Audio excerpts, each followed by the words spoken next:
تو عضو تناسل سے یعنی ان لوگوں نے دو جواب دیے ہیں ان کے جنہوں نے شہوت اور عدم شہوت کا فرق کیا ہے ان کے رد میں۔ پہلا جواب انہوں نے یہ دیا ہے کہ عضو تناسل شہوت سے پہلے بھی آدمی کے جسم کا حصہ ہے اور شہوت کے بعد بھی جسم کا حصہ ہے، تو پھر فرق کرنے کی کیا کوئی دلیل نہیں ہے، یعنی اس کو استثناء اس کا کرنا، اس کو مستثناء قرار دینا، اس کی کوئی وجہ نہیں بنتی۔ تو جب انسان کا عضو تناسل جو ہے وہ شہوت کے ساتھ نہیں اس کو چھوا جائے گا تو اس وقت بھی تو اس کا حصہ ہے جسم کا، اور اگر وہ شہوت میں ہے تو پھر بھی وہ اس کا حصہ ہے، تو لہٰذا اس کی قید لگانا کہ شہوت عدم شہوت کی اس حدیث پر اس کو معمول کرنا یہ اس کی کوئی وجہ نہیں۔ تو وہ ہر دو صورت میں جو ہے وہ انسان کے جسم کا حصہ ہی ہے، لہٰذا یہ کہنا کہ وہ عدم شہوت میں اس کا حصہ ہے اور شہوت میں اس کا حصہ نہیں ہے، یہ اس کی کوئی جو ہے وہ دلیل نہیں ہے۔ دوسرا انہوں نے کہا کہ شہوت کی قید یا شرط وضو کو واجب کرنے والے دلائل میں سے کسی ایک میں بھی وارد نہیں ہوئی، یعنی جن دلائل میں وضو کو واجب کرنے کا ذکر ہے کہ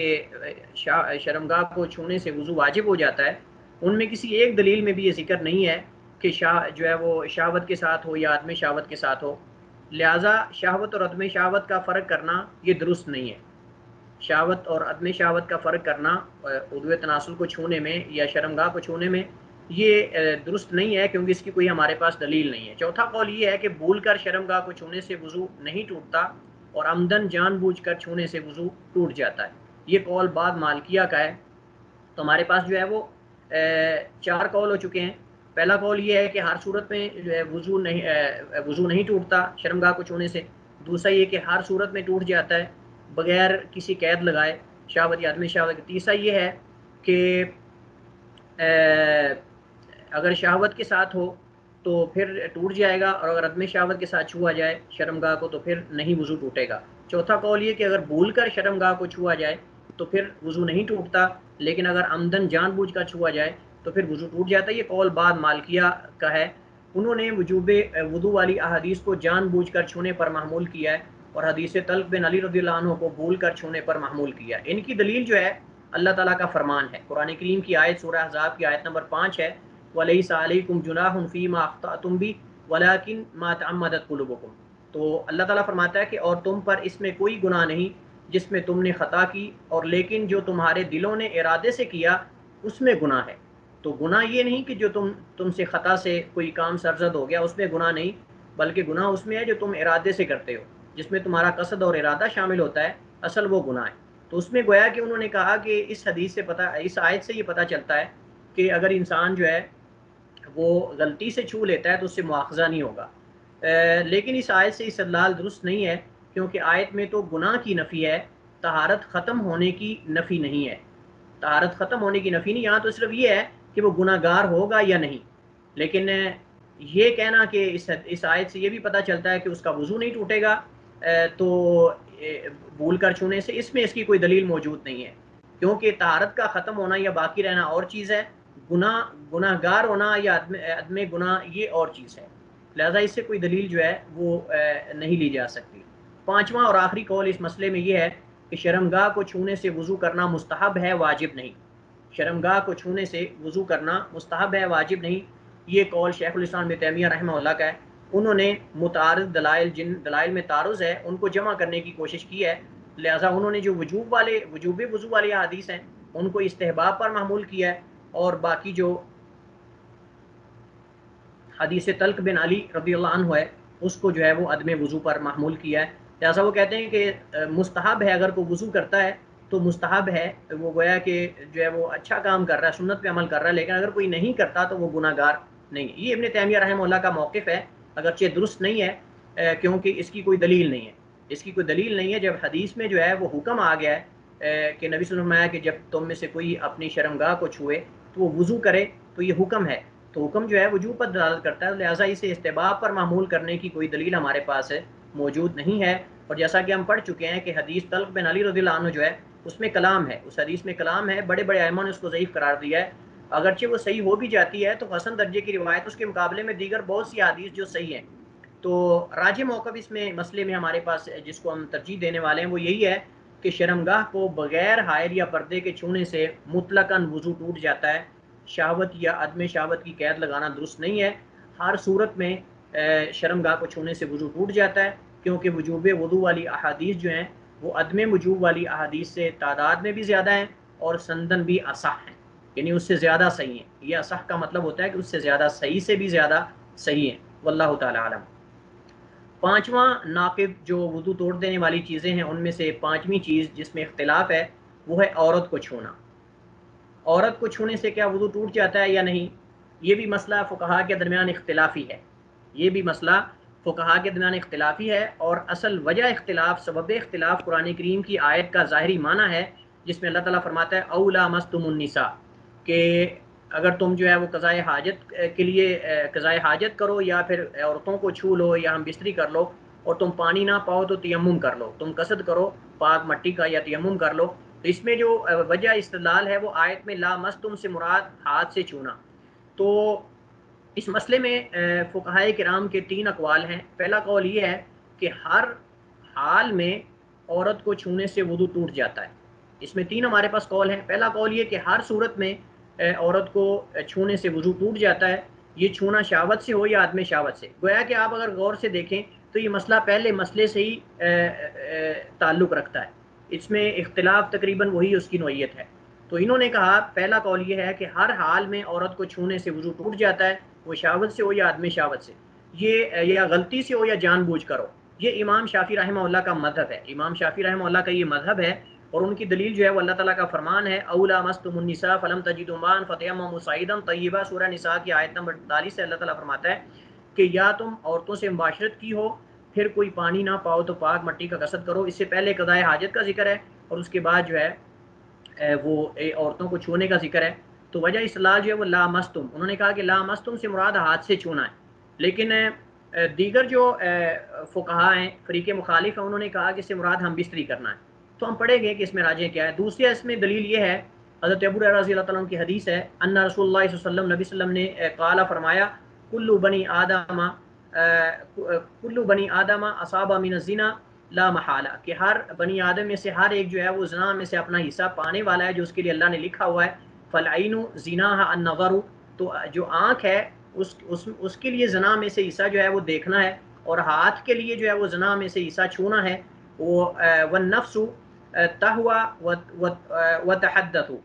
اور جو نفس ہوتا ہے انسان کا وہ تمنا بھی کرتا ہے، خواہش بھی کرتا ہے، اور جو شرمگاہ ہوتی ہے وہ یصدق ذلک ویکذبہ الفرج، اور جو شرمگاہ انسان کی ہے وہ جو نفس کے اندر خیالات آتے ہیں، جو تمنائیں آتی ہیں، جو خواہشات آتی ہیں، ان کی یا تصدیق کرتی ہے یا تکذیب کرتی ہے۔ شرمگاہ جو ہے اس پر یہ سارا کام ہوتا ہے، انسان کے نفس کے اندر جو خواہشات اٹھتی ہیں، جو تمنائیں اٹھتی ہیں اس غلط کام کے بارے میں، جو شرمگاہ ہوتی ہے اصل وہ اس کی یا تصدیق کرتی ہے یا تکذیب کرتی ہے۔ تو شرمگاہ کا اصل کام ہوتا ہے کہ جو انسان کے دل کے اندر خواہشات پیدا ہوتی ہیں، تمنائیں، وہ اس کی تصدیق کرے یا تکذیب کرے۔ یہاں اصل ہمارے پاس جو محل شاہد ہے وہ یہ ہے والید زناہا اللمس، اور ہاتھ کے لیے زنا میں سے حصہ چھونا ہے۔ تو انہوں نے کہا کہ اس سے پتہ چلتا ہے کہ ہاتھ سے چھونا یہ بھی جو ہے وہ گناہ ہے، کسی غیر محرم عورت کو یا کسی بھی عورت کو چھونا، لہٰذا اس حدیث سے انہوں نے استدلال کیا ہے۔ دوسرا قول ہمارے پاس جو ہے وہ عورت کو چھونے سے مطلقاً وضو نہیں ٹوٹتا، یہ امام ابو حنیفہ رحمہ اللہ کا مذہب ہے۔ ان کی دلیل پہلی یہ ہے کہ طہارت میں اصل اس کا باقی رہنا ہے، یہاں تک کہ کوئی ایسی صحیح دلیل آ جائے جس سے پتہ چل جائے کہ فلاں چیز اس طہارت کے لیے ناقض ہے، اسے توڑ دینے والی ہے، یہاں تک کہ کوئی ایسی دلیل اور یہاں کوئی ایسی دلیل نہیں اور یہاں ایسی کوئی دلیل نہیں۔ لہٰذا انہوں نے کہا کہ اصل یہ کہ طہارت اپنی اصل پر باقی ہے، الا کہ کوئی ایسی صحیح دلیل آ جائے جس سے پتہ چلے کہ فلاں چیز جو ہے اس طہارت کو ختم کر دینے والی ہے۔ اور یہاں اس مسئلے کے اندر، عورت کو چھونے والے مسئلے کے اندر، وہ کہتے ہیں کہ ہمارے پاس کوئی دلیل ایسی نہیں ہے کہ جس کو لے کر ہم یہ کہیں کہ عورت کو چھونے سے وضو ٹوٹ جاتا ہے۔ اور رہی بات آیت کی، تو اس آیت سے مراد جماع ہے اور ہم بستری ہے، نہ کہ خالی چھونا۔ تو انہوں نے آیت کا جواب یہ دیا ہے کہ جس آیت سے پہلے قول والوں نے استدلال کیا ہے، امام شافعی رحمہ اللہ نے، اور انہوں نے کہا کہ عورت کو مطلقاً چھونے سے وضو ٹوٹ جاتا ہے، تو انہوں نے کہا کہ اس آیت سے مراد جو ہے وہ لامستم النساء سے مراد جو ہے وہ جماع اور ہم بستری ہے، کیونکہ وہاں وضو والی چیزیں ذکر کی گئی اور غسل والی دونوں چیزیں ذکر کی گئی۔ تو پہلے ہے اوجا احدکم من الغائط، یا تم میں سے کوئی ایک جو ہے وہ قضائے حاجت کو آئے، او لامستم النساء، یا تم جو ہے وہ عورتوں کو چھو، تو یہاں چھونے سے مراد ہم بستری کرنا ہے، نہ کہ خالی چھونا. تو لہٰذا جو ہے وہ ان کے ہاں لامستم النساء سے جو مراد ہے وہ جمع اور ہم بستری سے کنایا ہے، لیکن امام شافعی کے ہاں وہ خالی ہاتھ سے چھونا ہے. جیسا کہ اس کی تفسیر بسند صحیح حضرت عبداللہ بن عباس سے ثابت ہے. حضرت عبداللہ بن عباس رضی اللہ عنہما سے ثابت ہے کہ انہوں نے یہ بیان کیا ہے کہ لامستم النساء سے مراد جمع اور ہم بستری ہے، نہ کہ خالی چھونا. لہٰذا جب صحابی سے کسی آیت کی تفسیر آ جاتی ہے تو وہ قابل اعتبار. اور صحابی پھر کون ہے؟ عبداللہ بن عباس، جن کے بارے نبی صلی اللہ علیہ وسلم نے جو ہے وہ دعا کی تھی، اللہم فقہہ فی الدین وعلمہ التاویل، کہ اللہ اسے دین کی سمجھ عطا فرما اور اس جو ہے وہ قرآن کریم کی تفسیر اور تعویل جو ہے وہ سکھا دے. دوسری دلیل جو ہے حضرت عائشہ ام المومنین رضی اللہ عنہ کی حدیث ہے، فرماتی ہیں انہا، انہوں نے فرمایا، قالت فرمایا، کنتو انام بین یدی رسول اللہ صلی اللہ علیہ وسلم، فرماتی ہیں کہ میں اللہ کے نبی صلی اللہ علیہ وسلم کے سامنے سو جایا کرتی تھی، میرے پاؤں آپ صلی اللہ علیہ وسلم کے سامنے پھیلے ہوئے ہوتے تھے. جب آپ صلی اللہ علیہ وسلم سجدہ کرتے تو پاؤں کو ہلکے سے دبا دیتے اور میں انہیں لپیٹ لیتی. اندھیرا ہوتا تھا، چراغ وغیرہ جو ہے وہ اس وقت بہت کم لوگوں کے پاس ہوتے تھے، تو پھر سجدہ چونکہ اللہ کے نبی صلی اللہ علیہ وسلم نے کرنا ہوتا تھا، تو اس وجہ سے سجدے کی جگہ بنانے کے لیے اللہ کے نبی صلی اللہ علیہ وسلم نے حضرت عائشہ صدیقہ رضی اللہ عنہ کے پاؤں کو تھوڑا سا ہاتھ سے دبا دیتے تھے، تو آپ رضی اللہ عنہ جو ہے وہ اپنے پاؤں کو پیچھے کر لیتی تھی. اللہ کے نبی صلی اللہ علیہ وسلم وہاں سجدہ کرتے تھے، کیونکہ رسول اللہ صلی اللہ علیہ وسلم کا جو حجرہ تھا، حجرہ عائشہ، وہ بہت چھوٹا تھا. حجرہ عائشہ جو رضی اللہ عنہ تھا وہ بہت چھوٹا تھا، وہاں جو ہے وہ 3 چارپائیاں بڑی مشکل سے آتی تھی. 3 چارپائیاں جو ہیں حجرہ عائشہ صدیقہ میں بڑی مشکل سے آتی تھی، اتنی کم جگہ تھی. تو اس وجہ سے جو ہے اللہ کے نبی صلی اللہ علیہ وسلم جب نماز پڑھتے تھے تو عائشہ رضی اللہ فرماتی کہ میں سامنے لیٹی ہوتی تھی، تو جب سجدہ کرنا ہوتا تھا اللہ کے نبی صلی اللہ علیہ وسلم نے، تو آپ اپنے ہاتھ سے جو ہے وہ میرے پاؤں کو ہلکا سا دبا دیتے تھے، تو میں اپنے پاؤں کو لپیٹ لیتی تھی اور پھر اللہ کے نبی صلی اللہ علیہ وسلم وہاں جو ہے وہ سجدہ کرتے تھے. تو پھر جب آپ اٹھ جاتے قیام کے لیے تو پھر جو ہے حضرت عائشہ صدیقہ ام المؤمنین رضی اللہ عنہا جو اپنے پاؤں کو جو ہے وہ کھول دیتی تھی. تو فرماتی ہیں کہ اس زمانے میں گھروں کے اندر چراغ نہیں ہوتے تھے، چراغ نہیں ہوتے تھے، تو اگر چراغ ہوتے تو حضرت عائشہ صدیقہ کو پتہ چل جاتا ام المؤمنین کو کہ اللہ کے نبی صلی اللہ علیہ وسلم سجدہ کرنے والے ہیں، لیکن چونکہ چراغ نہیں تھے، اندھیرا ہوتا تھا، جس سے اللہ کے نبی صلی اللہ علیہ وسلم جو اپنے ہاتھ سے دبا کر ان کو بتاتے تھے کہ اب میں سجدہ کرنے لگا ہوں، لہٰذا پاؤں اپنے لپیٹ لو. وجہ اس اللہ علیہ کہ رسول صلی اللہ علیہ وسلم نے دوران نماز مومن عائشہ رضی اللہ عنہا کے پاؤں کو آپ صلی اللہ علیہ وسلم چھوتے تھے لیکن وضو نہیں کرتے تھے. اگر عورت کو چھونا ناقض وضو ہوتا تو آپ صلی اللہ علیہ وسلم یا تو ایسا کرتے ہی نہ، اور اگر کر بھی لیتے تو اس کے بعد وضو ضرور فرماتے. تو اس سے پتہ چلتا ہے کہ عورت کو چھونے سے کسی بھی صورت میں وضو کرنا یہ واجب نہیں ہوتا، یہ ناقض وضو نہیں ہے. تیسری دلیل حضرت عائشہ صدیقہ رضی اللہ عنہا کی حدیث ہے، انہی کی حدیث ہے، ان نبی صلی اللہ علیہ وسلم کان یقبل بعض ازواجہ، کہ اللہ کے نبی صلی اللہ علیہ وسلم جو اپنی بعض ازواج مطہرات کا بوسہ لیتے تھے، ثم یصلی ولا یتوضا، اور پھر آپ جو ہے وہ نماز پڑھتے اور وضو نہیں فرماتے تھے. یہ واضح نص موجود ہے. یہ حدیث جو ہے اگرچہ اس میں کلام ہے لیکن حدیث جو ہے وہ صحیح درجے کی ہے، لہٰذا جب صحیح حدیث آ گئی تو مسئلہ ہی سارا حل ہو گیا. جب صحیح حدیث ہمارے پاس آ گئی ہے تو اس مسئلے میں اختلاف باقی نہیں رہے گا. اللہ کے نبی صلی اللہ علیہ وسلم جو ہے اپنی بیویوں میں سے بعض ازواج مطہرات کا بوسہ لیتے اور پھر جا کر اسی طرح نماز پڑھ لیتے، وضو نہیں فرماتے تھے. تو اس سے پتہ چلتا ہے کہ چھونا تو دور کی بات ہے، اللہ کے نبی صلی اللہ علیہ وسلم تو بوسہ لے کر اس طرح نماز پڑھ لیتے تھے. تو لہٰذا اس سے پتہ چلتا ہے کہ عورت کو چھونے سے وضو نہیں ٹوٹتا، وہ شہوت سے ہو یا عدم شہوت سے ہو، کیونکہ اللہ کے نبی صلی اللہ علیہ وسلم کی اس کے بارے میں سنت موجود ہے، آپ صلی اللہ علیہ وسلم وضو نہیں فرمایا کرتے تھے. تیسرا قول یہ کہ عورت کو اگر شہوت سے چھوا جائے تو یہ ناقض وضو ہے، اور اگر بغیر شہوت کے چھوا جائے تو ناقض وضو نہیں ہے. یہ مالکیہ اور حنابلہ رحمہم اللہ تعالیٰ کا مذہب ہے. انہوں نے طرفین کے دلائل کو جمع کرنے کی کوشش کی. انہوں نے مالکیہ اور حنابلہ نے طرفین یعنی جو پہلے دو قول ہیں ان کے دلائل کو جمع کرنے کی کوشش کی ہے. انہوں نے کہا کہ جن لوگوں نے کہا کہ ٹوٹ جاتا ہے وہ شہوت پہ معمول کر لیتے ہیں، اور جن لوگوں نے کہا نہیں ٹوٹتا ان کو ہم عدم شہوت پہ معمول کر لیتے ہیں. لہٰذا یہ دونوں اقوال کو انہوں نے گویا کہ ان کے دلائل کو جمع کرنے کی کوشش کی ہے. لیکن راجح موقف یہ ہے کہ عورت کو کسی بھی صورت میں چھونے سے وضو نہیں ٹوٹتا، کیونکہ اس کے ناقض ہونے کی کوئی صحیح دلیل ہمارے پاس موجود نہیں. اور آیت کا جواب گزر چکا ہے کہ اس سے مراد جمع اور ہم بستری ہے، خالی چھونا نہیں ہے. شیخ الاسلام ابن تیمیہ، امام ابن باز، علامہ ابن عثیمین رحمہم اللہ جمیعاً، ان سب کا یہی موقف ہے کہ عورت کو کسی بھی صورت میں چھونے سے وضو نہیں ٹوٹتا، وضو اپنی اصل پر باقی رہتا ہے، الا کہ چھونے سے اگر انسان کے عضو تناسل سے جو ہے وہ یا اگر انسان کی شرمگاہ سے کوئی ایسی چیز خارج ہو جاتی ہے جس سے وضو ٹوٹ جائے تو پھر وضو ٹوٹ جائے گا، تو صورت دیگر خالی چھونے سے وضو نہیں ٹوٹے گا۔ چھٹی چیز جو ہے نواقض وضو میں سے جس میں اختلاف ہے وہ قہقہ لگا کر ہنسنا، زور سے ہنسنا، کیا اس سے وضو ٹوٹ جاتا ہے کہ نہیں؟ چونکہ بعض فقہاء نے اس مسئلے کو ذکر کیا، اس وجہ سے ہم اس کو پڑھیں گے۔ قہقہ لگا کر جو ہے وہ ہنسنا ناقض وضو نہیں ہے، ناقض وضو میں سے نہیں ہے، یعنی نواقض وضو میں سے نہیں ہے، کیونکہ اس کے ناقض ہونے کی کوئی دلیل ہمارے پاس موجود نہیں ہے۔ اور اس میں یعنی یہ جو قول ہے کہ ناقض وضو نہیں ہے، یہی قول فقہائے سبع کا بھی ہے۔ فقہائے سبع سے بھی یہی منقول ہے، انہوں نے کہا کہ قہقہ لگا کر ہنسنے سے وضو نہیں ٹوٹتا۔ اور فقہائے سبع کے بارے میں ہم کل پڑھ چکے ہیں کہ کون اس سے مراد ہیں۔ انہوں نے فرمایا کہ نماز میں قہقہ لگانے سے نماز تو ٹوٹ جاتی ہے لیکن وضو نہیں ٹوٹتا۔ یہ کہتے ہیں کہ اگر کوئی نماز میں ہنستا ہے تو اس سے اس کی نماز تو ٹوٹ جائے گی زور سے ہنسنے سے، لیکن اس کا وضو نہیں ٹوٹے گا۔ لہٰذا یہ دیکھیں فقہائے سبع عظیم لوگ تابعین، انہوں نے جو ہے اس مسئلے کا حل بتا دیا ہے کہ نماز تو ٹوٹ جائے گی، چونکہ نماز جو ہے وہ انسان اللہ تعالیٰ سے محو گفتگو ہوتا ہے نماز کے اندر، اور اس میں خشوع جو ہے وہ نماز کا رکن ہے۔ تو جب انسان زور سے ہنسے گا تو اس کا گویا کہ خشوع ختم ہو جاتا ہے، اور جب خشوع جو رکن ہے نماز کا وہی ختم ہو جائے تو پھر نماز باقی کیسے؟ لیکن وضو نہیں ٹوٹے گا کیونکہ اس کی ہمارے پاس کوئی دلیل نہیں۔ ایک شبہ ہے، بعض لوگ یہ سمجھتے ہیں کہ کسی گناہ کا ارتکاب کرنے سے یا شلوار ٹخنوں سے نیچے لٹکانے سے وضو ٹوٹ جاتا ہے، لیکن صحیح بات یہی ہے کہ کسی گناہ کا ارتکاب کرنے اور شلوار ٹخنوں سے نیچے لٹکانے سے وضو نہیں ٹوٹتا۔ البتہ یہ ہم کہہ سکتے ہیں کہ شلوار ٹخنوں سے نیچے لٹکانا یہ بہت بڑا کبیرہ گناہ ہے۔ مردوں کے لیے شلوار کا ٹخنوں سے نیچے لٹکانا یہ بہت بڑا گناہ اور کبیرہ گناہوں میں سے ہے۔ اللہ کے نبی صلی اللہ علیہ وسلم نے فرمایا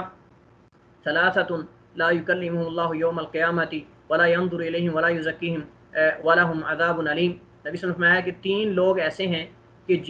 اللہ تعالیٰ جن کو قیامت کے دن نہ ان کی طرف نظر رحمت سے دیکھے گا اور نہ ہی ان کا تزکیہ نفس کرے گا، فرمائے گا، اور نہ ہی اللہ تعالیٰ جو ہے انہیں جنت میں داخل کرے، ان کے لیے دردناک عذاب ہے۔ یہ حدیث کے الفاظ ہیں کہ ثلاثۃ لا یکلمهم اللہ یوم القیامہ، 3 لوگ 3 بندے ایسے ہیں کہ جن سے اللہ تعالیٰ قیامت کے دن جو ہے وہ محو گفتگو بھی نہیں، ان سے کلام بھی نہیں فرمائے گا، اور ان کی نظر رحمت سے بھی نہیں دیکھے گا، اور ان کے لیے دردناک عذاب اللہ تعالیٰ جو ہے وہ اللہ تعالیٰ نے تیار کیا ہے۔ وہ 3 بندے کون سے ہیں؟ فرمایا المنان، پہلا بندہ وہ ہے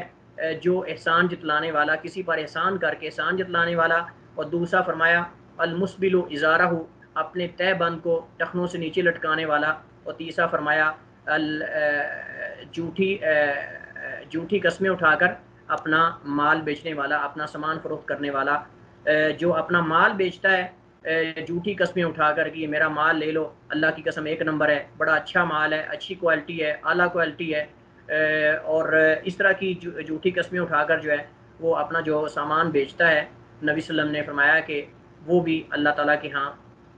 ان لوگوں میں سے ہے جن سے اللہ تعالیٰ کلام بھی نہیں فرمائیں گے، نظر رحمت سے بھی نہیں دیکھیں گے، اور ان کے اللہ دردناک عذاب جو تیار کیا۔ تو جب کسی عمل کے بارے میں وعید آ جاتی ہے تو وہ عمل کبیرہ گناہوں میں سے ہوتا ہے۔ تو شلوار کا ٹخنوں سے نیچے لٹکانا یہ کبیرہ گناہ ہے، لہٰذا شلوار اوپر کرنے والے کو مذاق کرنا کہ یہ تو وہابی ہے، یہ تو فلاں ہے، یہ تو فلاں ہے، یہ سنت کا مذاق ہے۔ اصل اللہ کے نبی صلی اللہ علیہ وسلم کی سنت، آپ صلی اللہ علیہ وسلم نے ہمیشہ اپنے تہ بند کو ٹخنوں سے اوپر رکھا ہے۔ حضرت عمر بن خطاب رضی اللہ عنہ کے بارے میں آتا ہے، امیر المؤمنین کے بارے میں آتا ہے، حضرت عمر بن خطاب رضی اللہ عنہ کے بارے میں آتا ہے کہ آخری وقت میں جب وہ زخمی تھے، چارپائی پر پڑے ہوئے تھے، ان کا اپنا ہوش نہیں تھا، تو انہوں نے دیکھا کہ ایک نوجوان آیا اور اس کا تہ بند جو ہے وہ ٹخنوں سے نیچے لٹک رہا تھا۔ تو آپ رضی اللہ تعالیٰ عنہ نے، امیر المؤمنین حضرت عمر بن خطاب نے ان کو اسے بلا کر آپ نے فرمایا کہ یا بنی ارفع ازارک، کہ اے بچے اپنے تہ بند کو ٹخنوں سے اوپر کرو۔ دیکھیں کہ حضرت عمر فاروق کی آخری مرض الموت کے اندر، آخری وقت میں آپ کے جسم کے اندر کوئی اگر خوراک منہ سے ڈالی جاتی ہے تو وہ پیٹ سے جہاں ابو لولو مجوسی نے زخمی کیا تھا اس جگہ سے کھانا نکل جاتا تھا۔ یہ آپ کی حالت تھی، لیکن آپ یہ برداشت نہیں کر سکے کہ آپ کے سامنے کوئی اپنے تہ بند کو ٹخنوں سے نیچے لٹکائے۔ اس طرح جو ہے وہ بے شمار احادیث ایسی ملتی ہیں جن سے پتہ چلتا ہے کہ ٹخنوں سے نیچے تہ بند کا لٹکانا، شلوار کا جو ہے وہ لٹکانا یہ کبیرہ گناہ ہے، جس کے اندر کوئی شرط نہیں کہ تکبر ہو یا تکبر نہ ہو، بلکہ کوشش کرنی چاہیے کہ انسان جو ہے وہ اپنے تہ بند کو ٹخنوں سے اوپر رکھے۔ تو گناہ تو ہے، لیکن جس حدیث میں یہ ذکر ہے کہ ٹخنوں سے نیچے تہ بند لٹکنے سے وضو ٹوٹ جاتا ہے وہ حدیث ضعیف ہے۔ اس جمہور محدثین کے ہم حدیث ضعیف ہے، لہٰذا اس سے استدلال کرنا درست نہیں ہے۔ مسئلہ وہ افعال جن کے لیے وضو کرنا مستحب ہے، ایسے افعال جن کے لیے وضو کرنا واجب تو نہیں لیکن مستحب ہے، وہ مندرجہ ذیل ہیں۔ پہلا اللہ تعالیٰ کا ذکر کرنے کے لیے، اس میں حدیث اللہ کے نبی صلی اللہ علیہ وسلم کی ہے، اللہ کے نبی صلی اللہ علیہ وسلم پیشاب فرما رہے تھے، تو انہوں نے آ کر جو ہے وہ صحابی نے سلام کیا، فلم یرد علیہ، تو اللہ کے نبی صلی اللہ علیہ وسلم ان کا جواب نہیں دیا، ہم یہ حدیث پڑھ چکے ہیں، حتیٰ توضا، حتیٰ کہ آپ نے وضو کیا۔ تو اللہ کے نبی صلی اللہ علیہ وسلم جو ہے وہ قضائے حاجت کر رہے تھے، ایک صحابی آئے، انہوں نے آپ پر سلام کہا، تو آپ صلی اللہ علیہ وسلم نے اس کا جواب نہیں دیا حتیٰ کہ آپ نے وضو فرمایا۔ ثم اعتذر، پھر آپ نے جو ہے وہ عذر پیش کیا، اس صحابی سے آپ نے جو ہے وہ معذرت کی، اور آپ صلی اللہ علیہ وسلم نے فرمایا، فقالا، فرمایا، انی کرہت ان اذکر اللہ، کہ بے شک مجھے ناپسند یہ لگا ہے، یعنی میں نے پسند کیا ہے کہ میں اللہ کا ذکر طہارت کی صورت میں کروں۔ تو یہ ہم حدیث پڑھ چکے ہیں، نبی فرمایا کہ مجھے ناپسند ناگوار گزرا ہے میرے اوپر کہ میں کسی کا جواب جو ہے بغیر طہارت کے دوں۔ تو اس حدیث سے پتہ چلتا ہے کہ یہ مستحب عمل ہے کہ کوئی انسان اللہ کا ذکر کرنے کے لیے وہ وضو کرے، اور یہ سنت ہے اور مستحب ہے، جیسا کہ حدیث ہم پڑھ چکے ہیں۔ تو اللہ کے نبی فرمایا کہ انی کرہت ان اذکر اللہ عز وجل علی طہر، کہ بے شک میں نے ناپسند کیا کہ میں اللہ کا ذکر کروں بغیر طہارت کے، او قال، یا آپ صلی اللہ علیہ وسلم فرمایا علی طہارت، طہارت پر، یعنی میرا دل کیا کہ میں نے چاہا کہ میں طہارت کے ساتھ اللہ کا ذکر کروں، بغیر طہارت کے ذکر نہ کروں۔ دوسری چیز جس سے وضو کرنا سنت ہے وہ ہے کسی بھی حدث کے وقت، کسی بھی حدث کے وقت جب انسان حدث لاحق ہوتا ہے اس کے بعد انسان وضو کرے، اور اس میں حدیث بلال رضی اللہ عنہ کی معروف حدیث ہے کہ اللہ کے نبی صلی اللہ علیہ وسلم جو ہے وہ جب معراج کی رات آپ کو جنت اور جہنم دکھائی گئی، تو آپ نے جنت میں حضرت بلال رضی اللہ عنہ کے قدموں کی آہٹ کو سنا، تو آپ صلی اللہ علیہ وسلم نے جو ہے وہ حضرت بلال سے آ کر پوچھا کہ بلال تو کیا کرتا ہے، کون سا عمل کرتے ہو کہ جس کی وجہ سے میں نے تمہارے قدموں کی آہٹ کو جنت میں سنا ہے؟ حضرت بلال رضی اللہ عنہ نے جواب دیا کہ میں جب جو ہے وہ قضائے حاجت کرتا ہوں، جب حدث لاحق ہوتا ہے تو میں اس وقت جو ہے وہ وضو کرتا ہوں۔ تو یہ شاید میرا عمل ہے جس کی وجہ سے اللہ تعالیٰ نے مجھے یہ اتنا بڑا مقام اور مرتبہ جو ہے وہ عطا فرمایا۔ یہ حدیث ساری کتاب فقہ الحدیث کے اندر موجود ہیں، وہاں سے آپ حدیث اور ان کا ترجمہ وہاں سے دیکھ سکتے ہیں۔ تیسری چیز جو ہے جس سے وضو کرنا مستحب ہے وہ ہے سونے سے قبل۔ سونے سے قبل اگر انسان مستحب ہے، بہتر ہے، سنت ہے کہ انسان جب سوئے تو وضو کر کے سوئے۔ اس کے بارے میں حضرت براء بن عازب رضی اللہ عنہ کی حدیث ہے، قال، انہوں نے فرمایا، قال نبی صلی اللہ علیہ وسلم فرمایا، اذا اتیت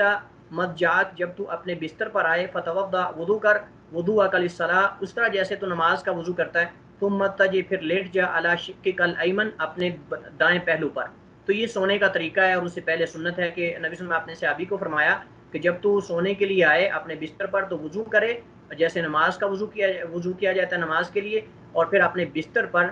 جو ہے وہ دائیں پہلو پر لیٹ جائے۔ حدیث لمبی ہے، اس کے اندر پھر آپ نے دعائیں بھی سکھائی، اور جو ہے وہ مزید اس کے اندر الفاظ موجود ہیں، لیکن میں نے صرف وہی حصہ ذکر کیا ہے جو ہمارا محل شاہد ہے جس سے ہم استدلال کر رہے ہیں۔ یہ حدیث بخاری مسلم کے اندر موجود ہے۔ تو اس سے پتہ چلتا ہے کہ سونے سے پہلے وضو کرنا یہ اللہ کے نبی صلی اللہ علیہ وسلم کی سنت ہے، اور یہ مستحب اور بہترین عمل ہے۔ چوتھی چیز جس سے وضو کرنا مستحب ہے وہ ہے حالت جنابت میں کھانے یا سونے سے قبل وضو کرنا مستحب ہے، واجب نہیں ہے۔ اس میں حضرت عائشہ صدیقہ رضی اللہ عنہ کی حدیث ہے، فرماتی ہیں کہ اللہ کے نبی صلی اللہ علیہ وسلم جب کچھ کھانا چاہتے تھے یا آپ سونا چاہتے جنابت کے بعد، جنابت لاحق ہونے کے بعد، تو اللہ کے نبی صلی اللہ علیہ وسلم جو ہے وہ وضو کر لیتے تھے، آپ وضو کر کے سوتے تھے، یا پھر اگر کچھ کھانا ہوتا تو آپ وضو فرما لیتے تھے۔ تو یہ اللہ کے نبی صلی اللہ علیہ وسلم کی سنت ہے۔ پانچویں چیز جس سے وضو کرنا مستحب ہے وہ ہے ایک ہی رات میں دوسری بار ہم بستری کرنے سے قبل، یعنی اگر انسان جو ہے وہ اپنی بیوی سے ہم بستری کرتا ہے تو اگر وہ دوبارہ ہم بستری کرنا چاہتا ہے تو اس کے لیے وضو کرنا یہ مستحب ہے، بہتر ہے اور سنت ہے۔ اللہ کے نبی صلی اللہ علیہ وسلم کی اس کے بارے میں حدیث ہے، نبی صلی اللہ علیہ وسلم نے فرمایا کہ اذا اتی احدکم اہلہ، جب تم میں سے کوئی ایک اپنے اہل خانہ یا اپنی بیوی سے ہم بستری کے لیے آئے، ثم اراد ان یعود، پھر وہ دوبارہ ہم بستری کرنا چاہے، فلیتوضا، تو اسے چاہیے کہ وضو کرے۔ یہ حدیث صحیح مسلم کے اندر بعض حدیث کے الفاظ ہیں کہ یہ وضو کرنا اس کے لیے زیادہ چستی پیدا کرنے کا سبب بنتا ہے، یہ اس کے لیے چستی پیدا کرنے کا سبب بنتا ہے، جیسا کہ بعض احادیث کے اندر یہ الفاظ بھی اللہ کے نبی صلی اللہ علیہ وسلم کے موجود ہیں۔ اب فرمایا کہ جب کوئی دوبارہ لوٹنا چاہے تو پھر وضو کرے، کیونکہ یہ زیادہ چستی اور نشاط پیدا کرنے کا سبب اور ذریعہ ہے۔ چھٹی چیز جس سے وضو کرنا مستحب ہے وہ قے۔ اگر قے، ہم پہلے کل مسئلہ پڑھ چکے ہیں کہ قے ناقض وضو نہیں ہے، لیکن ایک حدیث ہم نے پڑھی تھی ابو درداء رضی اللہ عنہ سے صحابی رسول کی، جس میں نبی صلی اللہ علیہ وسلم نے کہا فتوضا، آپ نے کہہ کی اور وضو کیا، تو اس سے پتہ چلتا ہے کہ اللہ کے نبی صلی اللہ علیہ وسلم کا وہ فعل تھا، اور ہم نے پڑھا تھا کہ فعل جو ہے وجوب پر دلالت نہیں کرتا بلکہ استحباب پر دلالت کرتا ہے، لہٰذا اللہ کے نبی صلی اللہ علیہ وسلم نے کہہ کرنے کے بعد جب وضو کیا ہے تو یہ آپ صلی اللہ علیہ وسلم کی سنت ہے، اور اس پر عمل کرنا یہ بہتر اور افضل اور مستحب ہے۔ ہمارے پاس مسئلہ ہے، آخری مسئلہ جس کو ہم پڑھیں گے نہیں، صرف مقصد اشارہ کرنا مقصود ہے کہ کیا قرآن کریم کی تلاوت کے لیے وضو ضروری ہے؟ اگر تو زبانی انسان قرآن پڑھنا چاہتا ہے، اللہ کا ذکر کرنا چاہتا ہے، تو پھر تو وضو شرط نہیں ہے، لیکن اگر قرآن پکڑ کر قرآن کریم پڑھنا چاہتا ہے تو یہ مسئلے کا تعلق حائضہ اور جو ہے وہ جنبی آدمی کے ساتھ ہے، جس طرح اس کو جو اس کا حکم ہے وہ انشاءاللہ ہم مزید جو ہے وہ اگلے لیکچر میں اس مسئلے کے ساتھ پڑھیں گے۔ غسل کے باب میں یہ ہمارے پاس مسئلہ آ رہا ہے کہ حائضہ عورت اور جنبی آدمی کے، یا عورت بھی ہو سکتی ہے، اس کے قرآن پڑھنے کا مسئلہ جو ہے وہ کیا اس کے لیے وضو شرط ہے یا نہیں، یا اگر جنبی ہے تو غسل اور حائضہ ہے تو غسل دونوں میں، لیکن اگر اس کو کوئی حدث لائق ہو گیا تو وضو۔ تو یہ مسئلہ انشاءاللہ اگلے مسئلے کے ساتھ، حائضہ اور جنبی والے مسئلے کے ساتھ پڑھیں گے، اس پر اکتفا کرتے ہیں۔ واللہ تعالی عالم، وصلی اللہ وسلم علی نبینا محمد وعلی آلہ وصحبہ وسلم۔ کسی کے بعد کوئی سوال ہے تو آپ سوال کر سکتے ہیں۔ السلام علیکم۔ وعلیکم السلام ورحمۃ اللہ وبرکاتہ۔ جی استاذ محترم، ایک سوال یہ تھا کہ حالت جنابت میں اگر عورت اپنے بچے کو دودھ پلانا چاہے تو اس کا مطلب ہے وہ وضو کر کے اس کو دودھ پلائے گی، یہ بہتر ہے یعنی؟ جی ہم کہہ سکتے ہیں اس کو قیاس کرتے ہوئے اللہ کے نبی صلی اللہ علیہ وسلم کے فعل پر کہ آپ صلی اللہ علیہ وسلم جو ہے وہ کھانے کے لیے یا پھر سونے کے لیے آپ صلی اللہ علیہ وسلم وضو فرماتے تھے، تو اگر اس پر قیاس کرتے ہوئے کوئی سنت سمجھ کر یہ کرتا ہے تو انشاءاللہ اس کو اجر ملے گا۔ جزاک اللہ خیر۔ وہی آپ۔ السلام علیکم ورحمۃ اللہ۔ وعلیکم السلام ورحمۃ اللہ۔ جی استاد محترم، وہ میں لکھ تو نہیں سکا، شروع میں ایک حدیث مبارکہ گزری ہے جس میں ایک نام آیا تھا، وہ ابن علی تھے، میں پوچھنا طلق چاہتا تھا کہ یہ ابن طلق جی طلق جو وہ طلق طلق جی طلق وہ بن علی، ہاں بن علی، ان کے بیٹے قیس ہیں جو تابعی ہیں۔ صحیح۔ میں یہ پوچھنا چاہ رہا تھا کہ یہ علی جو ہیں وہ علی ابن طالب ہیں یا؟ نہیں نہیں نہیں نہیں نہیں نہیں اچھا، نہیں، یہ علی جو ہیں جزاک اللہ۔ یہ طلق کے والد ہیں، اور طلق صحابی ہیں، علی صحابی نہیں ہیں، اور قیس جو ہیں یہ تابعی صحیح، ہیں۔ قیس بیان کرتے ہیں اپنے والد طلق بن علی سے، قیس بن طلق بن علی، اصل یہ سلسلہ نسب ہے۔ قیس جو ہیں یہ تابعی ہیں، اور ان کے والد جو ہیں وہ طلق بن علی ہیں۔ جو طلق بن علی ہیں یہ صحابی ہیں، لیکن قیس جو ہیں تابعی ہیں، لیکن ان میں کلام ہے، ہم نے پڑھا ہے کہ ان میں کلام ہے۔ یہ جمہور محدثین نے ضعیف کہا ہے، لیکن بعض علماء نے جیسا کہ حافظ ابن حجر رحمہ اللہ نے انہیں صدوق کہا ہے، اور صدوق کا میں نے بتایا تھا کہ یہ درجہ جو ہوتا ہے یہ ثقہ اور ضعیف سے کے درمیان والا درجہ ہوتا ہے۔ یہ جو اس کا ہم اس کو بولتے ہیں رتبہ کہہ سکتے ہیں، درجہ سٹیپ بول سکتے ہیں، یا اس کو طبقہ بھی بول سکتے ہیں، اس کو محدثین طبقات بولتے ہیں۔ تو صدوق راوی کا طبقہ جو ہے یہ ثقہ اور ضعیف کے درمیان کا ہوتا ہے، اور اس کی حدیث جو ہے وہ حسن ہوتی ہے، صحیح نہیں ہوتی، الا کہ کوئی ایسا شاہد مل جائے دیگر احادیث سے جس سے وہ صحیح کے درجے تک پہنچ جائے۔ جزاک اللہ خیر۔ وہی ہے۔ السلام علیکم۔ وعلیکم السلام ورحمۃ اللہ۔ جی وہ جو ایک حدیث کے اندر اور جو اقوال تھے اس میں ذکر تھا کہ مرد کا عورت کو چھونے سے وضو کا ٹوٹنا یا نہ ٹوٹنا، تو سیم وہی حکم عورت کا مرد کو چھونے پر بھی ہوگا؟ نہیں، اس مسئلے کو ہم عورت پہ معمول نہیں کر سکتے، کیونکہ اختلاف صرف مرد کا عورت کو چھونے کے بارے میں ہے، عورت کا مرد کو چھونے کے بارے میں اختلاف ہے ہی نہیں۔ اچھا صحیح، اس میں یعنی کہ کیونکہ اصل مسئلہ جو ہے وہ اس سے یہ پتہ چلتا ہے کہ آغاز مرد کی طرف سے ہوتا ہے۔ ٹھیک، ویسے بھی اگر عموماً بھی دیکھا جائے تو یعنی کہ اگر ویسے بھی پوچھا جائے کہ عورت کا اس میں وضو نہیں ٹوٹے گا ان کیس؟ جی بالکل ایسے ہی ہے، میں یہی عرض کیا ہے کہ اس مسئلے کو فقہاء نے جو ہے وہ موضوع بحث بنایا ہی نہیں۔ موضوع بحث اصل جو مسئلہ ہے وہ مرد کا عورت کو چھونے کے بارے میں۔ ٹھیک، جزاک اللہ خیر۔ السلام علیکم سر۔ وعلیکم السلام ورحمۃ اللہ وبرکاتہ۔ سر یہ غسل کے دوران تو مطلب شرمگاہ کو بھی ہاتھ لگتا ہے، اور مثلاً اب غسل کا طریقہ اگر وضو یعنی دائم رہے گا تو غسل بھی ہوگا، اگر وضو ناقص ہو گیا تو مطلب وہ پھر تو غسل بھی ناقص ہو جائے گا۔ نہیں، اس کو واضح کریں۔ غسل اور چیز ہے، وضو اور چیز ہے۔ غسل اور چیز ہے، وضو اور چیز ہے، تو اس لیے زیادہ بہتر اور احتیاط کا پہلو یہی ہے کہ انسان آخر میں وضو دوبارہ کر لے۔ انسان جب غسل مکمل کر لے تو آخر میں دوبارہ وضو کر لے، کیونکہ کوئی پتہ نہیں کہ اس کے شرمگاہ کو اس کا ہاتھ لگا ہے یا نہیں، اس کو کنفرم نہیں ہے، اس لیے بہتر یہ کہ آخر میں دوبارہ وضو کر لے تاکہ اس کے ساتھ وہ نماز بھی اس ارادے سے اس کے ساتھ وہ نماز وغیرہ یا کوئی عبادت کر سکے۔ استاد محترم، السلام علیکم۔ وعلیکم السلام۔ بعض کتابوں میں پڑھتے ہیں، اچھا جی ان کو بتا۔ جی علی بھائی اب کر لیتے بات۔ آپ نے سلام کیا، آپ مقدم رہیں۔ جی استاد محترم، میں نے یہ پوچھنا تھا کہ یعنی غسل وغیرہ کر لیا، اس میں وضو کیا ہوتا ہے اور وہی وضو نماز کے لیے کافی ہے، یہ کہ کوئی ایسا عمل سرزد نہ ہو جس سے وضو ٹوٹ جائے، تو اب شلوار وغیرہ پہنتے ہوئے مثلا ہاتھ لگتا ہے تو شرمگاہ کا ایریا کتنا ہے کہ جس کو ہاتھ لگے تو وضو ٹوٹتا ہے؟ شرمگاہ سے مراد جو فقہائے کرام نے ذکر کیا ہے وہ یہ ہے کہ یا تو عضو تناسل جو ہے اس کو لگے ہاتھ، اس میں جو ہے وہ انسان کے خصیتین داخل نہیں ہیں، یا پھر جو ہے وہ شرمگاہ کا جو پیچھے والی شرمگاہ کا دائرہ ہے اس کو جہاں سے غلاظت خارج ہوتی ہے، اسے فقہاء نے بالنص ذکر کیا ہے باقاعدہ الفاظ کے ساتھ۔ اگر جو ہے وہ باہر کسی جگہ پہ لگ جاتا ہے ہاتھ تو ناقض وضو نہیں ہے، جو بذاتی ہی شرمگاہ جس کو کہتے ہیں اس سے مراد وہ ہے۔ اصل میں اس طرح کے تفصیلی مسائل ہم یہاں میں کوشش کرتا ہوں نہ ہی ذکر کیے جائیں، کیونکہ ہمارے ساتھ جو ہے وہ ہماری خواتین بہنیں بھی ہیں، اس وجہ سے چیزیں فقہاء نے تو اگرچہ چیزیں تفصیل کے ساتھ جو ہے وہ پیچیدگی میں جا کر ذکر کی ہیں، لیکن کچھ مجھے خود بھی شرم آ جاتی ہے یہ چیزیں ذکر کرتے ہوئے۔ بہرحال فقہاء نے ذکر کیا ہے کہ اس شرمگاہ کو چھونے سے مراد یہ ہے کہ انسان کا عضو تناسل ہو بالنص، جو محدود جگہ ہوتی ہے اس میں خصیتین داخل نہیں کیے انہوں نے۔